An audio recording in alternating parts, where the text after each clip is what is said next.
पहले गांव में एगो चतुर नाई रहे। उनकर बुद्धि आधुरता के कहानी पूरा इलाका में मशहूर रहे। एक दिन वो अपना गांव से एगो छोटन जंगल से होके दूसरा गांव जात रहले।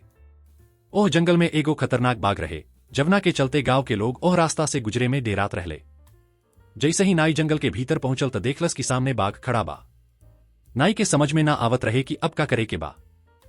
बाकिर उनकर चतुराई उनका के एगो समाधान सुझा देहलस। वो अपना गठरी से कुछ पैसा निकाल के बाघ के सोझा जमीन पर फेंक देले। अबूरी बाघ के देखला के बाद उ जोर से चिल्लाए लगले, देख देख, हमें बाघ के हिला के पैसा निकाल ले बानी।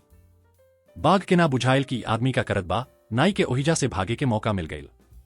नाई आपन जान बचावे खातिर पास के एगो पेड़ के पीछे लुका गईल। एही बीच ओही सड़क से एगो पंडित जी गुजरत रहले। वो देखलस कि नाई जमीन पर बिखराइल पैसा के बटोरता। पंडित जी नाई से पूछले, अरे भाई, ई सब का हो रहल बा? ई पैसा कहां से आयल?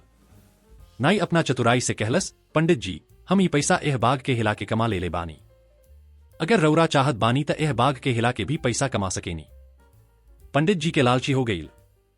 उनका लागल कि ई पैसा कमाए के बढ़िया मौका बा। उनाई के सलाह मान के बाघ के हिलावे के कोशिश कैले। बाकिर पंडित जी जैसे ही बाघ के छू लेहले त बाघ ओकरा पर हमला कर देहल से। पंडित जी ओहिजा ढह गईलन। नाई दूर से देखलस आ मुस्कुरा के कहलस, पंडित जी, लालच एगो बुरा बुराई हा। हम त खाली आपन जान बचा ले रहनी, आ लालच के चलते तू आपन जान गवा दे ले रहलू। एह तरह से नाई अपना धूर्तता से भाग गईल। बाकिर पंडित जी के लोभ का चलते आपन जान गवा देहल से। ई घटना सुन के गांव के लोग समझ गईल कि लोभ के चलते कभू कवनो गलत कदम ना उठावे के चाहिए। लाइक और सब्सक्राइब करें।